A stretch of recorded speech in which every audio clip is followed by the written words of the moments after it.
Italy get a deserved first win of this year's Women's Six Nations as Ireland continues to struggle. My name's Mark. Let's talk rugby.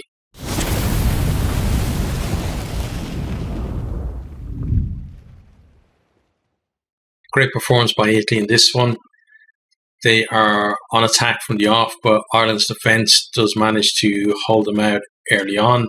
They did have a number of promising attacks. So first off, Regioni, she puts Dinka through a gap, and then she goes on to break into the Irish 22. Italy win a penalty from that, but then they can't actually do anything with it. They then attack off a scrum next. Dinka puts Solari through a hole, and she gets to within a couple of meters of the line. There's a decent covering tackle from Delaney that she did actually really well to get back, because she was kind of initially wrong-footed by the break, but she gets back there and she manages to halt her just before she goes over. Then Media knocks on as Solari was kind of offloading to her, and a bit of a let off for Ireland there. Italy then, they attack from their own 22. Muzo with a very strong carry gets them up to the 10-meter line. Ireland though get back well and they're able to snuff that one out. Ireland not really showing much with ball in hand. They do have a lot of possession, but we're seeing passes that are not really sympathetic to the receiver, and it's stripping them of a bit of momentum. Often the passes will be like above the player's head, and they have to reach up to claim it, and by then the Italian defence is up in their face. Italy then, they finally get the breakthrough from a central scrum. They spread it out to the right, out to the left. Dinka steps inside Dial, and she takes two Irish defenders out before offloading to Capomaggi. She then gets the pass away to Muzo on the wing, and then in turn she offloads inside to Regioni, who carries within a couple of meters, and then offloads again at a tackle to Stefan, who goes over to score. Ireland, they did put in some great covering tackles, but Italy just had too many support runners for them. And every time there was an Irish tackle there were two or three Italians ready to receive the offload. Solari converts this one from out wide, 7-0 Italy lead. Just a point on Solari as well, that she was really good from the tee in this one, and kind of, I don't know who it was, someone in England, I think, was suggesting that maybe the women could take their conversions or penalties from a little bit closer in to the posts, and Solari is just showing that no, it's just a case of it's a skill that needs to be developed in the women's game, and they can actually do it. Yes, she was really good from the tee today. Then as the half comes to a close, Ireland, they finally do show something with ball in hand. Again, it's an attack off a scrum for them. O'Brien sells a nice dummy and then puts Delaney through a hole. She surges into the Italian half. They then retain the ball for it's 5 or 6 minutes or something. The clock is well into the red at this point, and they're right on the Italian line. They have a ruck to the left of the post, passes back into Grace Moore, who is a really good carrier for Ireland, but she takes her eye off the ball and knocks it on, and that is half-time. Half-time score 7-0 to Italy. Italy then into the second half. Their first chance of that one came from an Irish lineout. Friday is normally pretty good in the lineout for Ireland. She's their main target and takes most of the lineouts, but she knocks this one on. Duca gets the loose ball first. Italy then spread it to the opposite wing where Muzo, she shrugs off, first of all, a tackle from McCann goes on, then the same with Nicky Baird, finally gets taken down, but she made like 15 or 20 meters beyond that initial contact. They then go back out to the right wing where Tunasi and Duka are still out there from the line out. They combined to put Dinka over under the post. She came on a nice angle inside to take the pass and beat the covering defence. Again, another amazing try from Italy there, and Ireland just can't cope with the pace that they're moving the ball at. It's converted by Solari, it's 14-0. Italy then have a couple of more chances to extend their lead. The first one is a breakdown the right, lovely offload from Ragioni to Dinka, who gets scragged into touch by Hughes. It was a decent cover from Hughes there, because it looked like Dinka had beaten her, but she just stretches out and gets her by the arm and just manages to pull her into touch. And as Dinka then is trying to offload, she also spills the ball forward. Italy, though, then they come back on attack again. They're playing with penalty advantage. They go out to the left this time, looking to put Muzo through over there, but Doyle, really good hit from her, forces her to spill the ball. But we do come back for the penalty. Solari strokes something over and extends the lead to 17-0.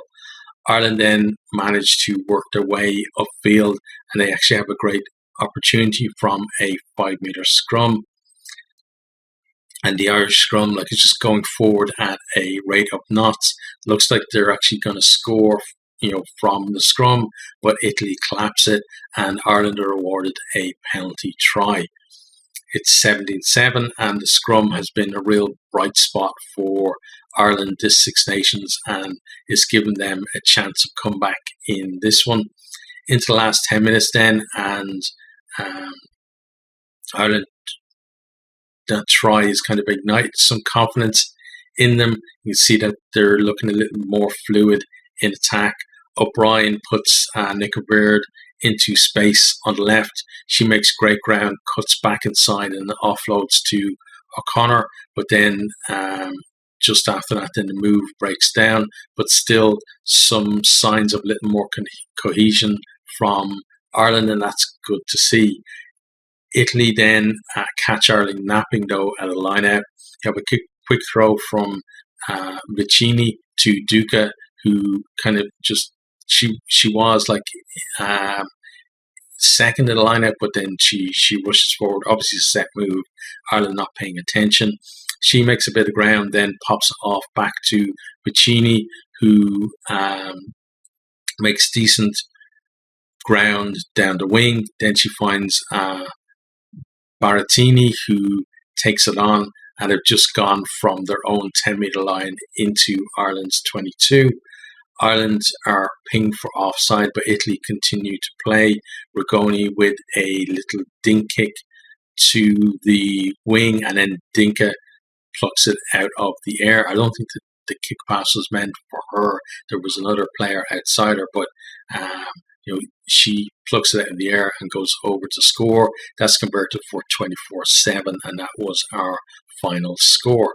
Now, let's have a look at some of the stats from the game. So, starting off, possession was 38% for Italy, 62% for Ireland. So, Ireland a lot of the ball, and also territory, 34 Italy, 66 for Ireland. But, again, Ireland just, it looks like that they just need more time together, because the linking up and the fluidity isn't there, and often, when they're they've got the ball at the base of a ruck, it looks like they're trying to decide what to do, or people are still moving into position. So that's going to take time for them to iron it out and fix that. But we could see towards the end of the game, they were looking a little bit more fluid, and certainly better than they were against France, where there were times where you're thinking, like, does anybody know what's going on in terms of where people are supposed to be for certain set plays and stuff like that, or just on phase play as well? So definitely a big work on for Ireland. Italy, though, showing that you don't need that much of the ball or that much of the territory to actually make opportunities and score, and that's kind of hammered home by the next point, which is points per visit 2 to 22, 2 for Italy and 1 for Ireland. So even though Italy they had a lot less of the ball, but they made the ball and the territory that had count by getting those tries and also that penalty as well. But Ireland, again, not scoring that many points and not really having that many visits to the opposition 22 either. Turnovers 1, then 9 for Italy, 7 for Ireland. The Italy were able to turn Ireland over at times because, like, Ireland would be able to kind of find gaps in the Italian defence. And like O'Brien, she's very young, but she's also very skilled. She's able to put players through holes. But then once the player goes through the hole, there's nobody running in support. And therefore, Italy were able to isolate Ireland at times and get those turnovers. Line breaks then 9 for Italy and 3 for Ireland. Italy, just their ability to keep the ball alive after contact meant that they were able to find gaps in that Ireland defence and make those breaks. The scrum then 100% for Italy, 93 for Ireland, but Ireland did win 2 penalties on their own put-in, including that penalty try as well. So, fairly good for them again, and it's something that it shows that there is improvement being made with the squad. Offloads then 10 for Italy and 15 for Ireland, but it was Italy's offloads that really had an impact on the results of the game, especially that first try where there were 3 or 4 offloads in the build-up to that, and some really good play. Each of the offloads were very sympathetic to the player coming to take the ball as well, and just shows that they really have worked on their skills in the last couple of years and have a lot of talented players in the team as well. Ireland with a lot of offloads, but not necessarily a lot of impact on the game, but it shows that they are trying things, and again, it's a matter of time, I think, for Ireland that they will improve. But right now, this Six Nations, I think they're probably just looking to put systems in place that can help them in future tournaments. Now, speaking of that, let's just briefly talk about each of the teams. So Ireland, as I said, they are showing some positive signs, but they're a long way away from where they want to be. They now have the daunting task of hosting England next after the follow week. Italy, they looked so slick in attack, while again Ireland looked a bit ponderous at times. And I think the biggest difference on attack was the support runners.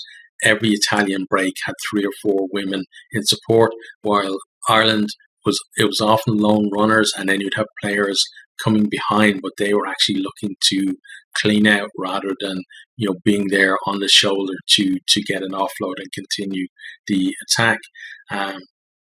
Italy, in terms of where they are in the competition, and also Ireland, I think it feels like now there's 3 distinct strata in the Women's Six Nations. You got England and France at the top, Italy and Wales firmly there in the middle, and then Scotland and Ireland at the bottom. And at the moment it feels like